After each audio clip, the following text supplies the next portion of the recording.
Hey, we're back at the top again today on the road to Pokemon Switch. I did say that it would be a little while before this returned, that being, I believe, in week 15, but some rumors came by that I did want to cover. Notice how I said rumors. These are not leaks. People have gone on the record saying that they did not like people using the term leaks when they were untrue. Leaks are stuff that are true.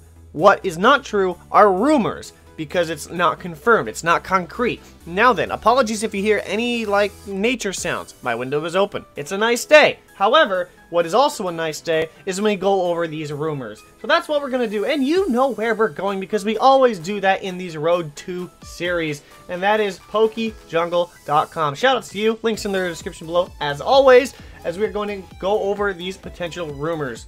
Now, this is the first rumor that came out on May 7th. As you can see at the bottom over there. And this one's a little bit interesting. The Switch reveal coming at E3. This was originally posted to 4chan, as well as, I think it came down the ladder and ended up in Game FAQs, if you just want to actually use the correct word.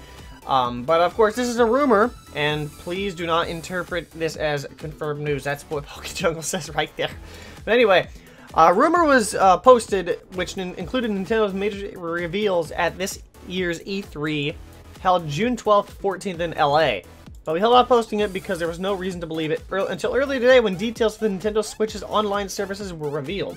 Because those details have been announced, we are going ahead and posting the rumor here. Be warned, just because they're right about one thing does not mean you should put absolute faith in the rest of it. As always, we recommend taking it with a grain of 3 or salt.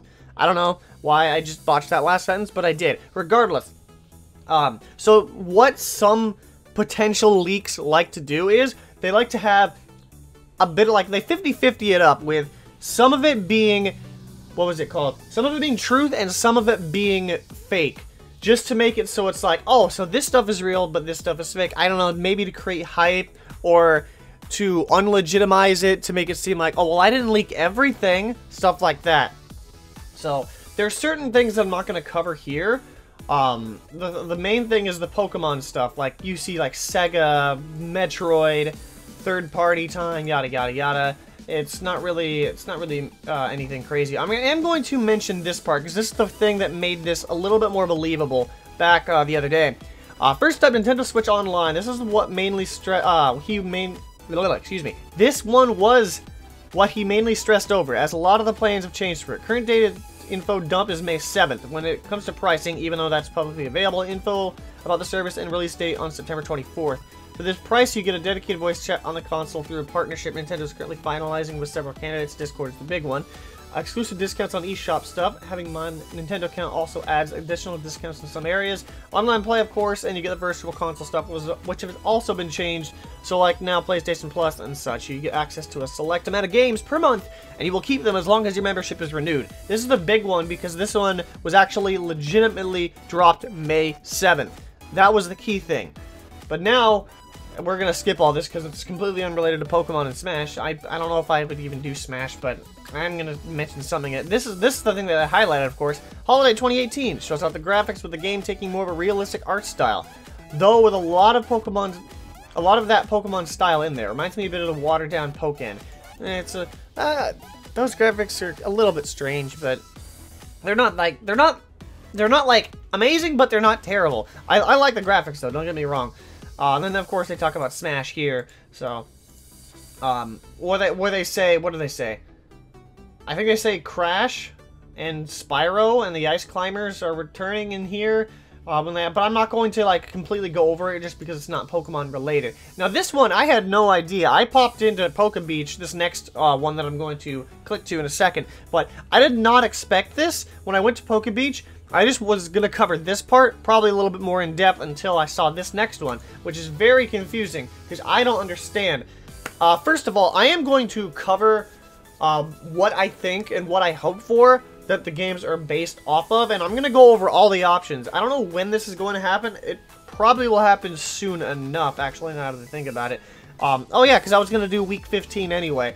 So what I will be doing in 2 weeks is I will be covering every option. It won't be rumors. It's just a speculation and discussion video of what I'm going to be hoping for and what I think will happen.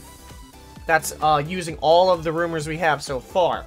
And if there's any other news, I'll just drop it there at the beginning. But this one, I didn't see, and I have no idea what this is about. So I'm seeing this one for the first time, actually. So the rumor, Pokemon Switch drowns Pallet Town. That's not the first time that that's happened, actually. I was playing City Skylines, and there was a tsunami that drowned Pallet Town, so... Anywho, the rumor that got everybody talking today is that the Nintendo Switch Pokemon game could be set hundreds of years into the future and past, and even feature the infamous Pallet Town underwater. A user calling themselves Peak has claimed to be working on a translation of the game's script since earlier this year and has posted various information online since February.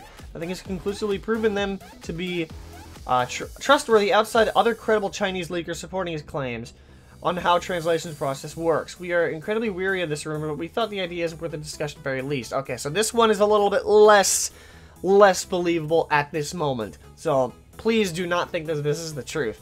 Their most recent posting consisted of an image and read simply, hundreds of years ago, this submerged town gave birth to one of the most famous trainers of all times. Its name is Pallet Town. This is the thing that they're talking about. I'm not sure why it says there's a gym on that, but I don't know. This is weird. Kanto 100 years later, that sounds so wild. It makes sense that it has new Pokemon and maybe new starters then. I found this in my US playthrough at 8th year before Nihilego fight. Remember, GameFreak is sneaky. What does this image say? Hold on. I'm gonna jump. You can see this on Twitter anyway. Imagine using the same Pokemon in your boxes in battle again after hundreds of years. In battle again after hundreds of years. It's kind of like a time machine, isn't it?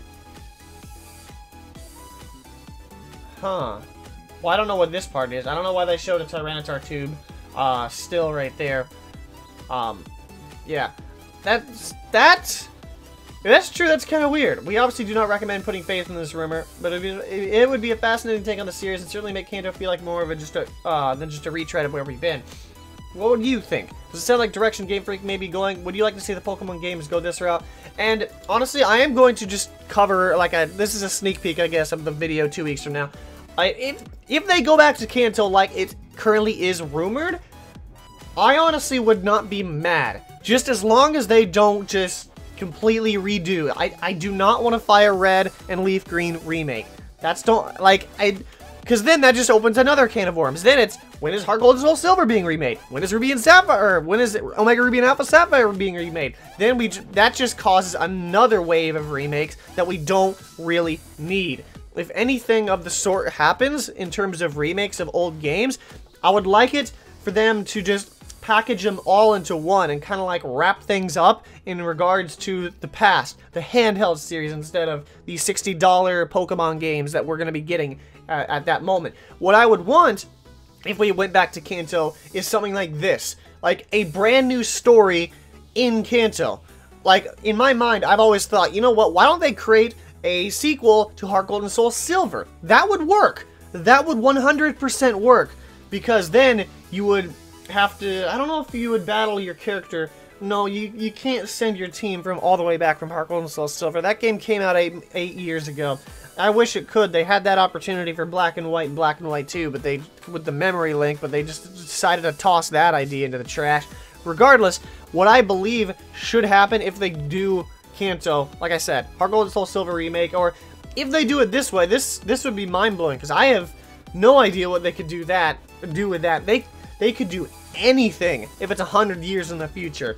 They've never done something like that.